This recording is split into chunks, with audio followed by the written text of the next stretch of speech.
Om Shanti 26 September 2024 प्रातः मुरली बाप दादा मधुबन। मीठे बच्चे सर्वदा श्रीमतरे चलिबा ଏହା ହିଁ ଶ୍ରେଷ୍ଠ ପୁରୁଷାର୍ଥ ଅଟେ। ଶ୍ରୀମତ ଅନୁସାରେ ଚାଲିବା ଦ୍ୱାରା ଆତ୍ମା ରୂପୀ ଦୀପକ ଜଳି ଉଠିଥାଏ। ବାବା କହୁଛନ୍ତି ମିଠେ ବଚ୍ଚେ ସର୍ବଦା ଶ୍ରୀମତରେ ଚାଲିବା ଏହା ହିଁ ଶ୍ରେଷ୍ଠ ପୁରୁଷାର୍ଥ ଅଟେ। ଶ୍ରୀମତ ଅନୁସାରେ ଚାଲିବା ଦ୍ୱାରା ଆତ୍ମା ରୂପୀ ଦୀପକ ଜଳି ଉଠିଥାଏ। ଆଜିର ପ୍ରଶ୍ନ, ସମ୍ପୂର୍ଣ୍ଣ ପୁରୁଷାର୍ଥ କେଉଁମାନେ କରିପାରିବେ? ଉଚ୍ଚ ପୁରୁଷାର୍ଥ କ'ଣ?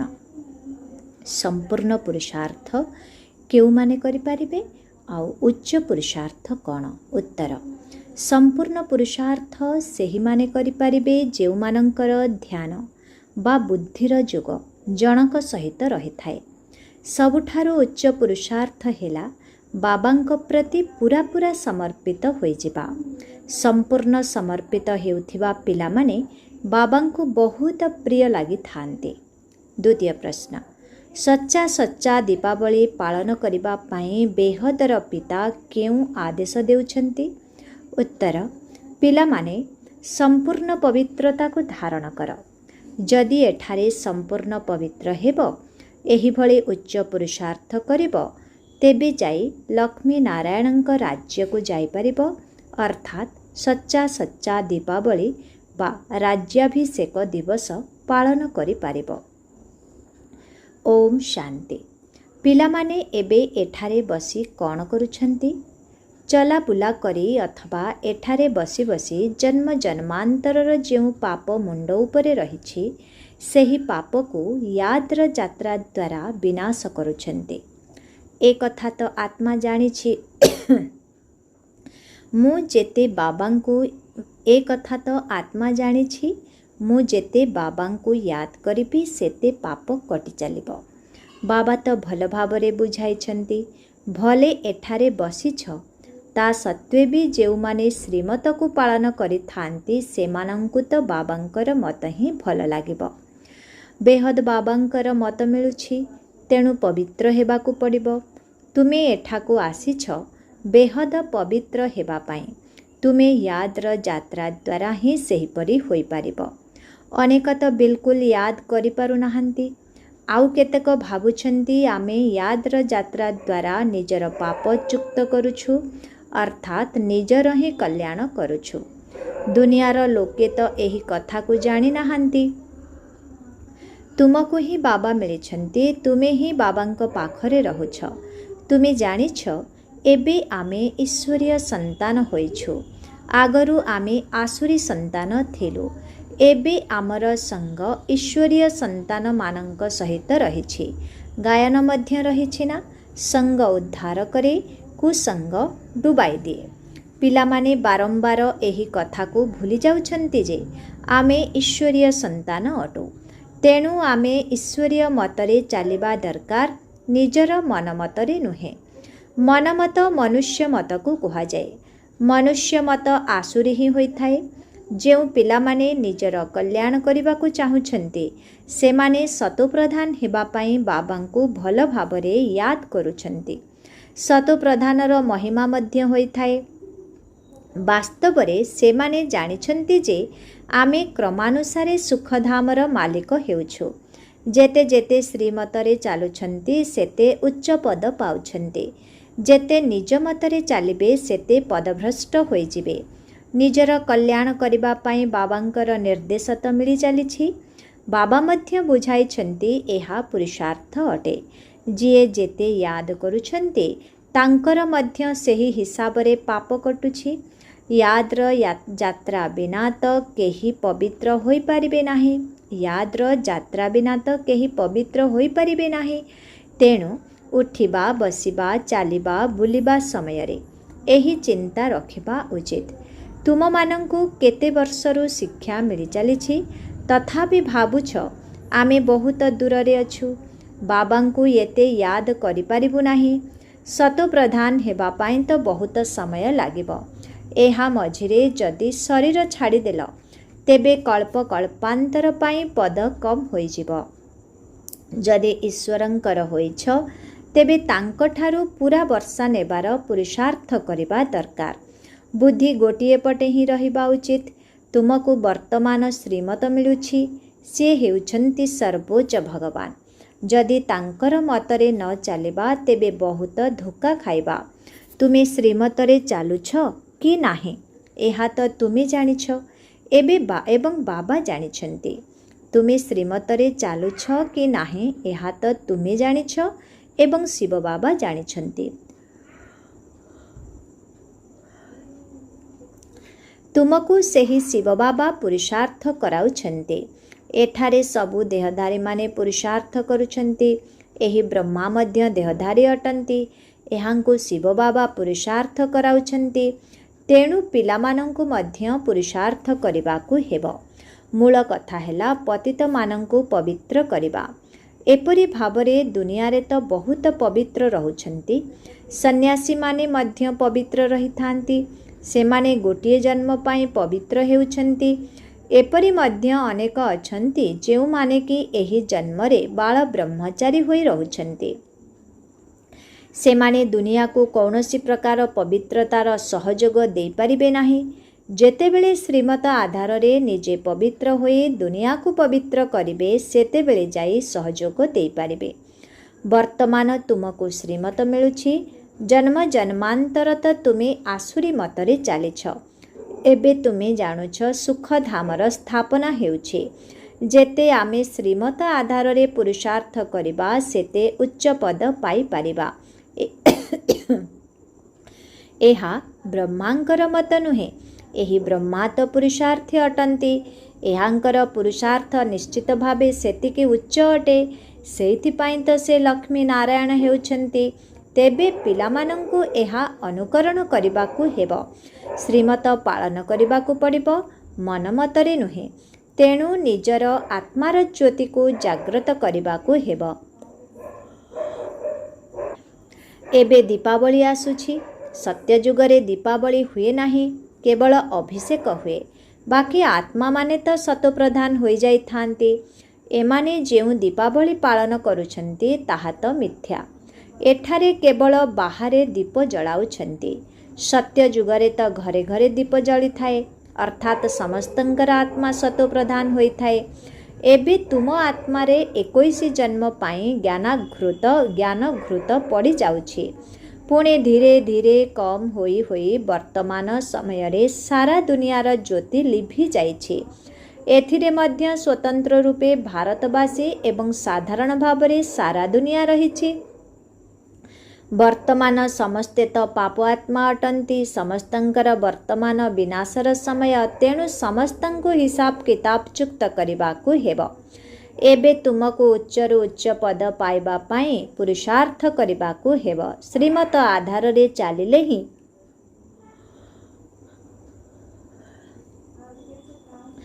ତୁମେ ଉଚ୍ଚ ପଦ ପାଇପାରିବ।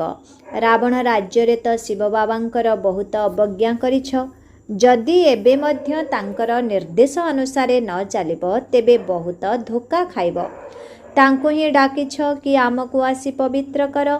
ତେଣୁ ଏବେ ନିଜର କଲ୍ୟାଣ କରିବା ପାଇଁ ଶିବ ବାବାଙ୍କର ଶ୍ରୀମତରେ ଚାଲିବାକୁ ପଡ଼ିବ, ନଚେତ୍ ବହୁତ ଅକଲ୍ୟାଣ ହୋଇଯିବ।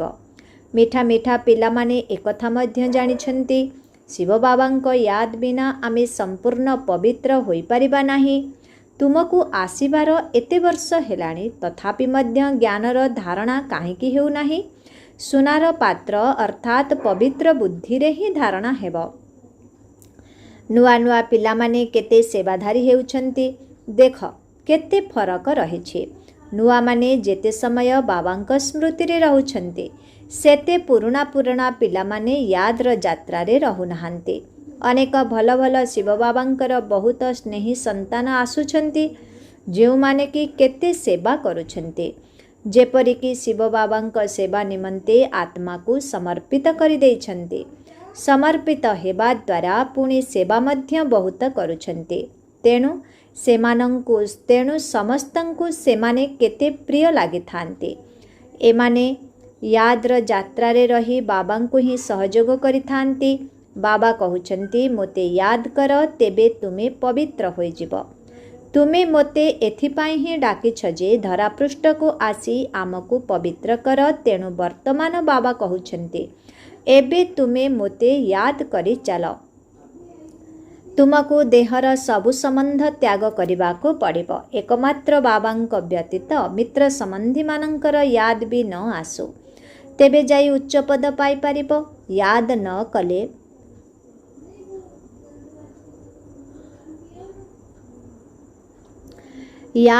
କଲେ ଉଚ୍ଚ ପଦ ପାଇପାରିବ ନାହିଁ।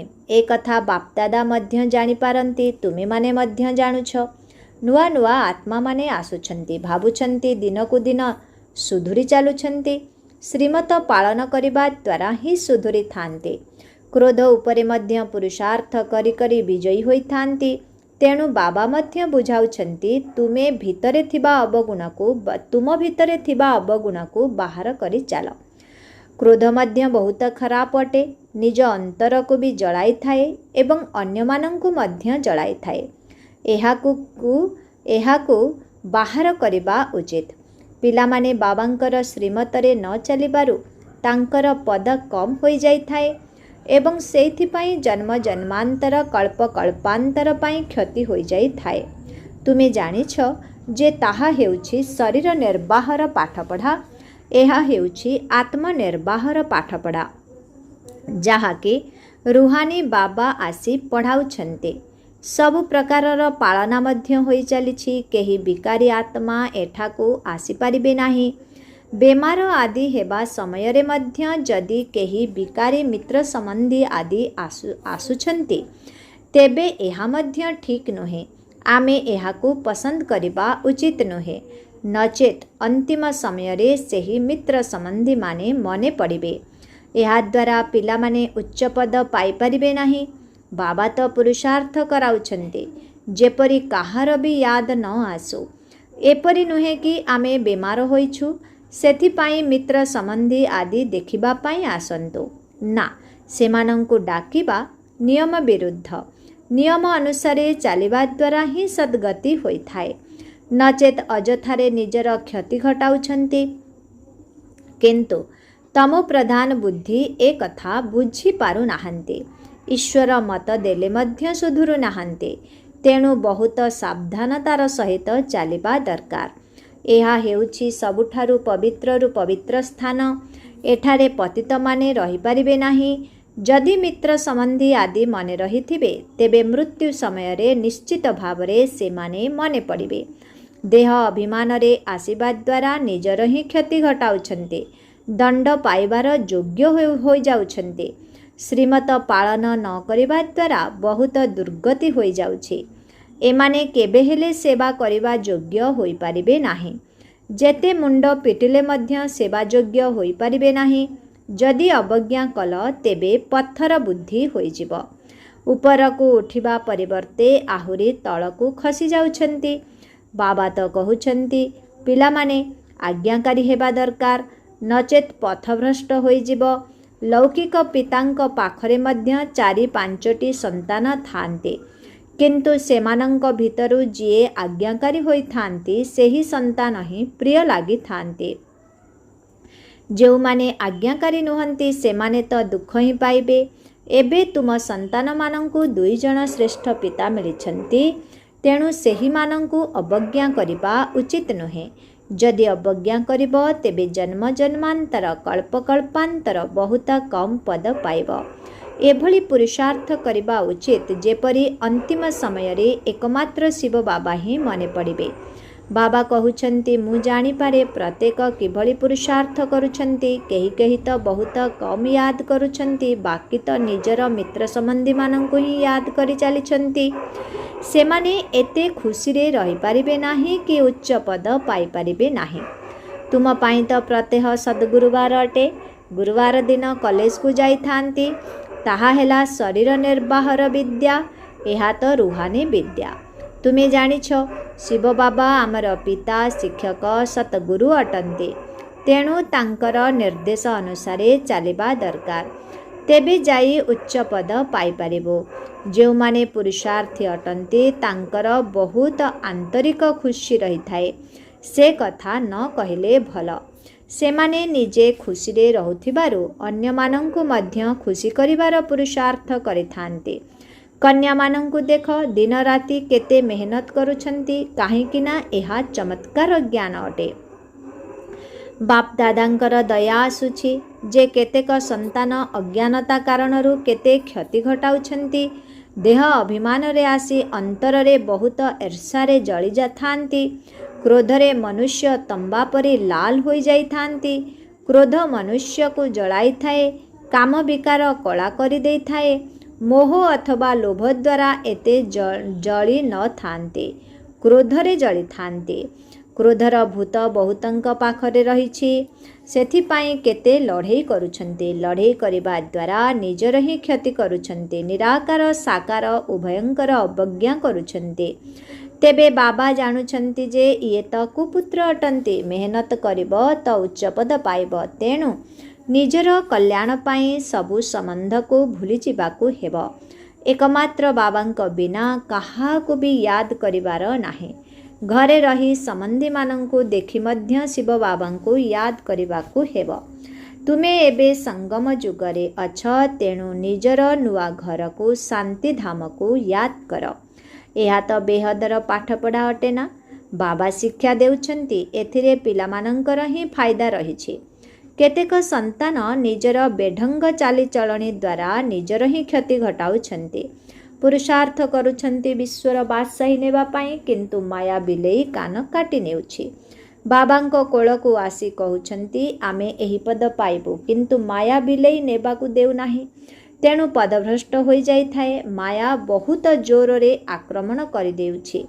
ତୁମେ ଏଠାକୁ ଆସୁଛ ରାଜ୍ୟ ନେବା ପାଇଁ, କିନ୍ତୁ ମାୟା ତୁମକୁ ହଇରାଣ କରୁଛି। ବାବାଙ୍କର ମଧ୍ୟ ଦୟା ଆସୁଛି। ବିଚରାମାନେ ଉଚ୍ଚପଦ ପାଇବେ ତ ଭଲ କଥା। ମୋର ନିନ୍ଦା ନ କରନ୍ତୁ। ସତଗୁରୁଙ୍କର ନିନ୍ଦୁକକୁ ଠାବ ମିଳିବ ନାହିଁ। କାହାର ନିନ୍ଦା? ଶିବ ବାବାଙ୍କର। ଏଭଳି ଚଳଣି ନ ହେଉ ଯାହାଦ୍ୱାରା ବାବାଙ୍କର ନିନ୍ଦା ହେବ। ଏଥିରେ ଅହଙ୍କାରର କୌଣସି କଥା ନାହିଁ। ଆଚ୍ଛା, ମିଠେ ମିଠେ ଶିଖିଲଧେ ସନ୍ତାନମାନଙ୍କ ପ୍ରତି ମାତ ପିତା ବାପ ଦାଦାଙ୍କର ମଧୁର ସ୍ନେହ ସମ୍ପନ୍ନ ଶୁଭେଚ୍ଛା ଏବଂ ସୁପ୍ରଭାତ। ଆତ୍ମିକ ପିତାଙ୍କର ଆତ୍ମିକ ସନ୍ତାନମାନଙ୍କୁ ନମସ୍ତେ। ଆତ୍ମିକ ସନ୍ତାନମାନଙ୍କର ଆତ୍ମିକ ପିତାଙ୍କୁ ଓମ୍ ଶାନ୍ତି। ନମସ୍ତେ, ନମସ୍ତେ, ନମସ୍ତେ, ନମସ୍ତେ। ଶୁକ୍ରିୟା ବାବା, ଶୁକ୍ରିୟା। ଓମ୍ ଶାନ୍ତି। ଧାରଣା ପାଇଁ ମୁଖ୍ୟ ସାର 1 ନମ୍ବର, ନିଜର କଲ୍ୟାଣ କରିବା ପାଇଁ ଦେହର ସବୁ ସମ୍ବନ୍ଧକୁ ଭୁଲିଯିବାକୁ ହେବ। ସେମାନଙ୍କ ସହିତ ମୋହ ରଖିବାର ନାହିଁ। କେବଳ ଈଶ୍ୱରଙ୍କ ମତରେ ହିଁ ଚାଲିବାର ଅଛି, ନିଜ ମତରେ ନୁହେଁ। କୁସଙ୍ଗ ଠାରୁ ଦୂରରେ ରହିବାର ଅଛି ଏବଂ ଈଶ୍ୱରୀୟ ସଙ୍ଗରେ ଯୋଡ଼ି ହେବାର ଅଛି। 2 ନମ୍ବର, କ୍ରୋଧ ବହୁତ ଖରାପ, ଯାହାକି ନିଜକୁ ଜଳାଇଥାଏ। ତେଣୁ କ୍ରୋଧର ବଶୀଭୂତ ହୋଇ କୌଣସି ଅବଜ୍ଞା କରିବାର ନାହିଁ। ନିଜେ ଖୁସିରେ ରହିବା ସହିତ ସମସ୍ତଙ୍କୁ ଖୁସି କରିବାର ପୁରୁଷାର୍ଥ କରିବାକୁ ହେବ। ଆଜିର ବରଦାନ, ସ୍ନେହର ପ୍ରତିଦାନରେ ନିଜକୁ ପରିବର୍ତ୍ତନ କରି ବାବାଙ୍କ ସମାନ ହେଉଥିବା ସମ୍ପନ୍ନ ଏବଂ ସମ୍ପୂର୍ଣ୍ଣ ଭବ। ସ୍ନେହର ଲକ୍ଷଣ ହେଲା ସେ ସ୍ନେହୀ ଆତ୍ମାର ଦୋଷ ଦୁର୍ବଳତାକୁ ଦେଖିପାରିବ ନାହିଁ। ସ୍ନେହୀ ଆତ୍ମାର ଭୁଲକୁ ନିଜର ଭୁଲ ମନେ କରିବ। ବାବା ଯେତେବେଳେ ପିଲାମାନଙ୍କର କୌଣସି କଥା ଶୁଣନ୍ତି, ସେତେବେଳେ ଭାବନ୍ତି ଏହା ମୋର କଥା ବା ମୋର ଭୁଲ, କାରଣ ବାବା ପିଲାମାନଙ୍କୁ ନିଜ ସମାନ ସମ୍ପନ୍ନ ଏବଂ ସମ୍ପୂର୍ଣ୍ଣ ଦେଖିବାକୁ ଚାହାନ୍ତି। ତେଣୁ ଏହିଭଳି ସ୍ନେହର ପ୍ରତିଦାନରେ ନିଜକୁ ପରିବର୍ତ୍ତନ କରିଦିଅ। ଭକ୍ତମାନେ ତ ନିଜର ମୁଣ୍ଡ କାଟିଦେବା ପାଇଁ ପ୍ରସ୍ତୁତ ହୋଇଯାଉଛନ୍ତି। ତୁମେ ନିଜର ଶରୀରର ମୁଣ୍ଡ କାଟ ନାହିଁ, କିନ୍ତୁ ରାବଣର ମୁଣ୍ଡ କାଟିଦିଅ। ଆଜିର ସ୍ଲୋଗାନ, ନିଜର ଆତ୍ମିକ ପ୍ରକମ୍ପନ ଦ୍ୱାରା ଶକ୍ତିଶାଳୀ ବାୟୁମଣ୍ଡଳ ନିର୍ମାଣ କରିବାର ସେବା କରିବା ସବୁଠାରୁ ଶ୍ରେଷ୍ଠ ସେବା। ନିଜର ଆତ୍ମିକ ପ୍ରକମ୍ପନ ଦ୍ୱାରା ଶକ୍ତିଶାଳୀ ବାୟୁମଣ୍ଡଳ ନିର୍ମାଣ କରିବାର ସେବା କରିବା ସବୁଠାରୁ ଶ୍ରେଷ୍ଠ ସେବା। ଓମ୍ ଶାନ୍ତି।